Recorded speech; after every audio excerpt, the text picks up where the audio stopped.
Welcome into the Fade. I'm Clay Travis. She's Kelly Stewart, a.k.a. Kelly in Vegas. I am jealous because Kelly is doing the show from Aruba right now. And I'm told the weather's perfect, so we're going to go fast here so she can start to get back to her vacation. I'm in a new studio because we've moved in the Nashville area, so if it sounds different, I think it looks pretty much the same, but if anything is going different, that is the reason. All right, Kelly. Tonight, will you be watching in Aruba Thursday night football, or are there other festivities on? Because you got Jets, Patriots, not exactly the greatest game ever. So is that the foundation of part of the evening? Will you be watching the game tonight? They have pretty cool sports books. I mean, it's small in Aruba, but it used to be very cool before sports gambling was officially legal everywhere. What's on tap for tonight with Thursday night football from the Caribbean? Yeah, it doesn't start till 9:15 here because Arubians are smart and do not practice daylight savings time. But I will say it's interesting because trying to stay up that late is pretty funny now these days. But yeah, every casino has TVs. Most of the beach bars have it. Ariel was telling me that she's been coming here the last 30 years, and it was like pulling teeth to get the NFL games on. Now it's almost everywhere covers it. So go to dinner, head to the casino, watch the game. I'm not going to have a huge vested interest tonight outside of having Patriots in Survivor, Clay. It's going to be interesting. Let's leave it at that. I think this Patriots team, by all intents and purposes, is better than we've seen in years past. I think Mike Vrabel's done a very good job, but this still is a divisional game. And it is one of those situations where the Patriots haven't played anybody yet. Everybody's ready to give Drake May the MVP. We'll see if he turns into a pumpkin tonight or not because I have them in Survivor. Yeah, no doubt. All right, so I think if you're going to play this, I like the over and I like the Patriots. But to your point, Kelly, it's a divisional game. Who knows what's going on with the Jets? They've been very erratic, particularly at the quarterback position. Who knows what's going to happen with the offense? I think the Patriots, to your Survivor play, are likely to win, but it's 6.5. Feels fairly steep at this point. But if I were going to play it, I would go over and I would go Patriots. All right, I've got my NFL six-pack, which I haven't put up yet. I am betting. I'm curious what you think of some of these. I'm on the Chargers. I'm on the Texans, even though we now know that Davis Mills is going to be getting the start, although he gives white hot down the stretch. I'm on the 49ers, and I'm on the Broncos. Let's start with that Chiefs-Broncos game because it's going to get a lot of attention. The Broncos are 8-2. It's hard to say they're being disrespected at 8-2 because your record is what it is in the NFL, but it feels like there isn't it's kind of a smoke and mirrors 8-2. Meanwhile, the Chiefs, it seemed like they kind of righted the ship, but now they're sitting right around 500, 5-4. Broncos a home underdog. I'm going to take them, but it's with a little bit of trepidation. You know the Broncos well. What do you think?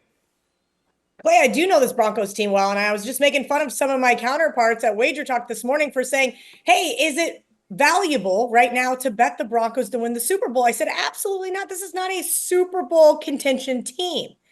The difference between this and the 2015 Broncos is they actually had a quarterback. Sorry, Bo Nix, but you are not Peyton Manning. This defense is stout, and that's why I love to back them, particularly in the home underdog role. I said they were going to win the AFC West starting this season. I thought Kansas City was going to take a step back. I still stand behind that. I still love my Kansas City under 9.5 wins. I still love Kansas City not to make the playoffs. And I think this is one of those games I had circled early for those exact same reasons. This is a Broncos team with extra prep. Yes, Kansas City off a bye, and everybody's going to want to talk about Andy Reid off a bye because he's 6-1 straight up. But he's just 3-3 against the spread. And now you're asking them to lay over a field goal in Denver where the weather just flipped last week. I know I was there freezing my butt off against a defense allowing just 17 points per game here. Bo Nix, if he does not throw any interceptions or completely ruin this offense like he did the week prior with the Raiders, I think they absolutely can win this football game. Kansas City being overvalued yet again, 1-6 in their last 7 in the AFC West. I don't understand why anybody likes the Chiefs here. What else do you like? I've got the over in the Seahawks-Rams game. I've got over in Bucks-Bills. Those are really good matchups too. Anything that's jumping out at you that you just absolutely love in the NFL this week? Yeah, Clay, you mentioned that Bucks-Bills game, and I think it's going to be a really, really good one. I think the rubber's going to meet the road. Both teams off a loss. Buffalo 0-3 against the spread as a home favorite this season. Over the past 3 seasons, 9-12 as a home favorite. This is not some Bills team that does well at home outside of being a home underdog to Kansas City. I don't understand what this Bills offense is doing. You have Josh Allen, yet all they've been doing is running the ball. Now they have no Dalton Kincaid to throw to. How are they going to run against this Bucs defense that's the number 1 team in rushing success rate allowed all season long? Baker Mayfield is a better version of Bo Nix. But what concerns me is more recently, he's been way too careless with the football. I understand at home you can live and die by Baker, but not on the road. I think 5.5 is way too many points. I think this game should be closer to a field goal. I like the Bucs' chances to possibly get the win there at home. And an ugly game nobody wants to talk about before I get to the game that everybody wants to talk about is the Panthers-Falcons. I get it. All of the talking heads, you turn on the TV, Clay's favorite channel that I no longer have to be subjected to, and they say, oh, the revenge angle for that ass kicking earlier in the season. Revenge angle? This is ridiculous. This is the Falcons coming home from Berlin, having their 4th straight loss. This is not some great team that you want to be laying points with. Speaking of traveling home, I found a really interesting stat about the 3 teams that did not elect to use their bye week after their international game. That was the Browns, Jets, and Broncos. And I'll save you guys the Google. Browns, next game after London, 9 points. Jets, next game after London, 6 points. Broncos, yeah, we saw those 3 scoreless quarters versus the Giants before somehow Bo Nix did turn into Peyton Manning. So if you take those sample size of 11 quarters of teams that didn't take their bye week and you want to lay points with this team, I like this Carolina team. Yes, they had a tough loss to the Saints last week, but I think they can take advantage of an unrested Atlanta squad. And last but not least, Dan Campbell as an underdog. Come on, Clay. I know the Lions are really good against the Commies. I like it. Look, they looked really good against the Commies. Yes, Dan Campbell took over as a play caller. I think that is where this offense needs to shift. Philadelphia won and covered 3 straight games, even though Monday Night Football was the worst game that we've seen in Lambeau in my entire life. I think I fell asleep on the couch here at the resort. But since week 6 of last season, Eagles 8-6 against the spread at Lincoln Financial Field. I think this game is going to be really, really good. And so I'm going to wuss out. I'm going to take the Lions in a teaser spot here. I think they're an excellent teaser spot.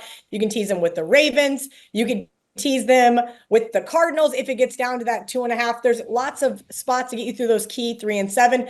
I would not be surprised to see Detroit go in there and win this game. Remember, that was supposed to be the playoff game last year until the Commies ruined it. I think that's why Dan Campbell left his foot on the gas just a little bit too long last week. What else? Anything else in the NFL? My OutKick 6-pack, I ran through it. All right, let's jump into college football. You said you're coming back Saturday? Yes. So you will be in the air as all of the college football games are being played? Yes. That is going to be the one problem I did not think through. When I was supposed to play home Friday and Ariel said, stay till Saturday, you don't have to work. And I thought, okay. And then now realizing that every single game I'm going to have money on is between the 1 and 4 p.m. slate. I'll tell you this. I don't know that I've talked about this in a while.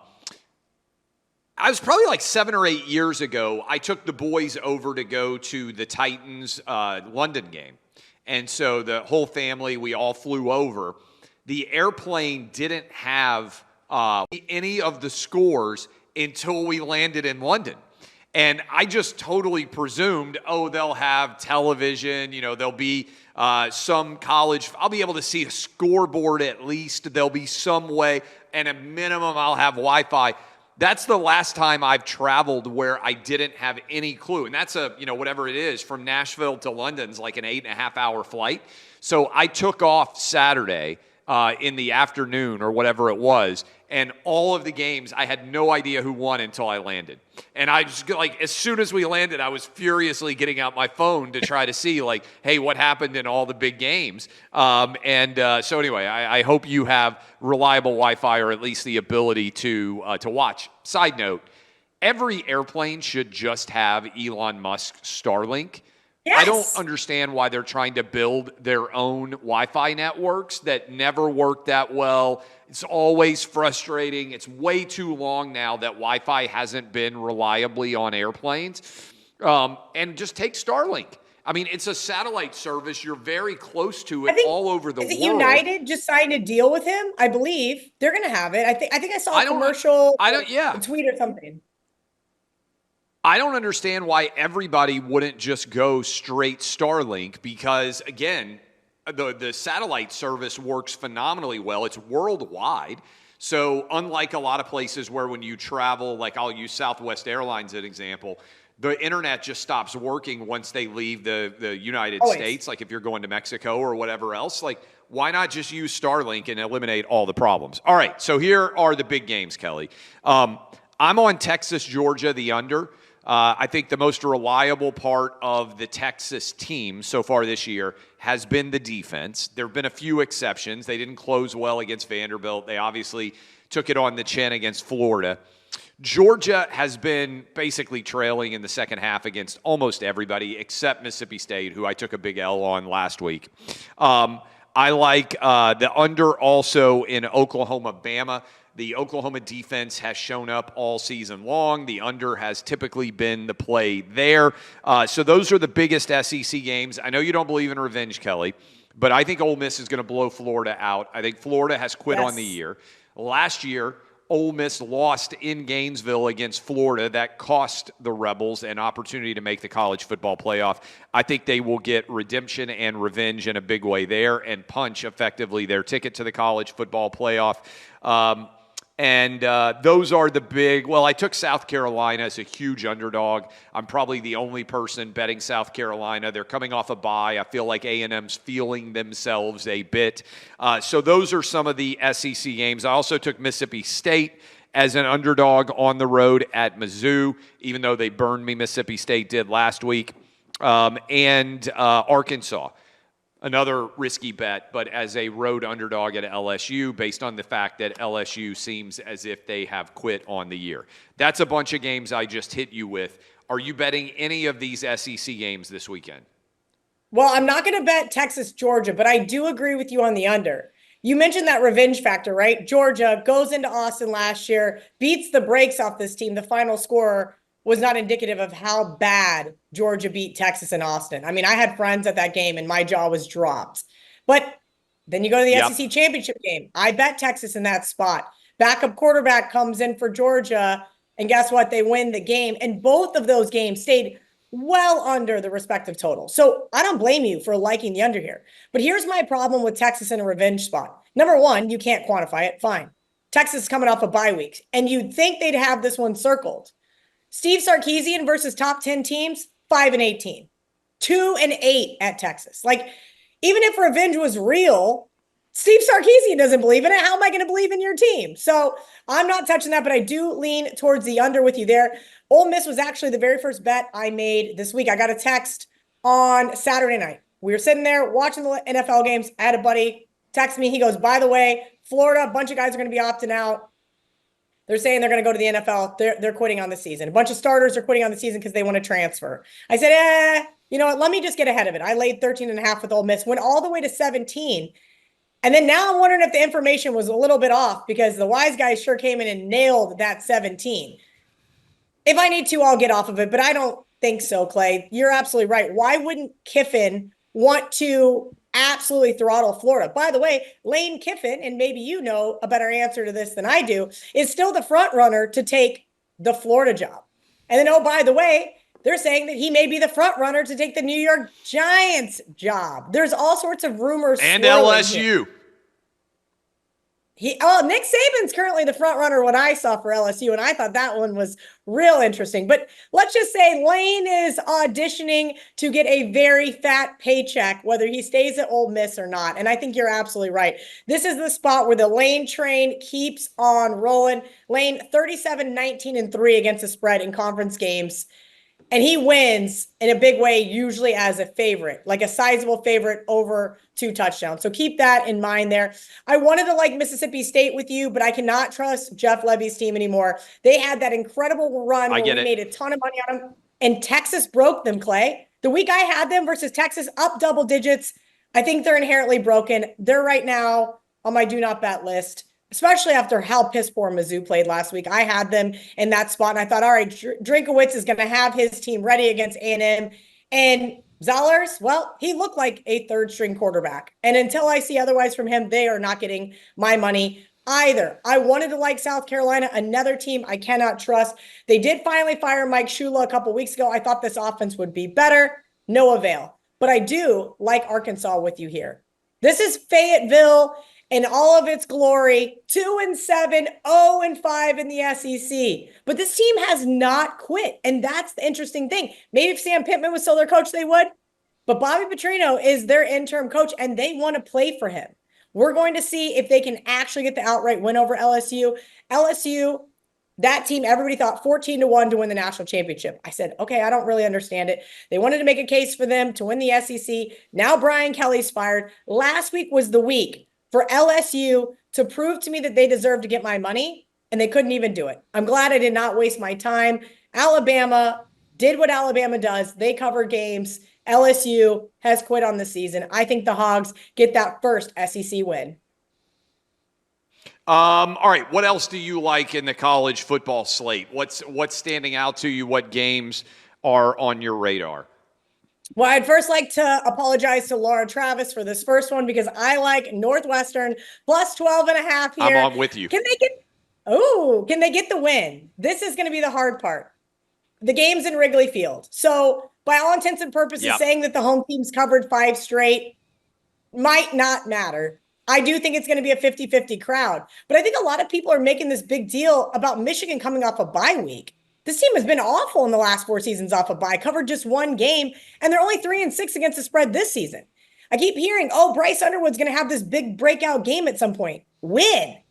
Not against this Wildcats defense that we know is very good at limiting explosive plays. I think it's going to be a low-scoring, very cold affair, which bodes well for a double-digit underdog.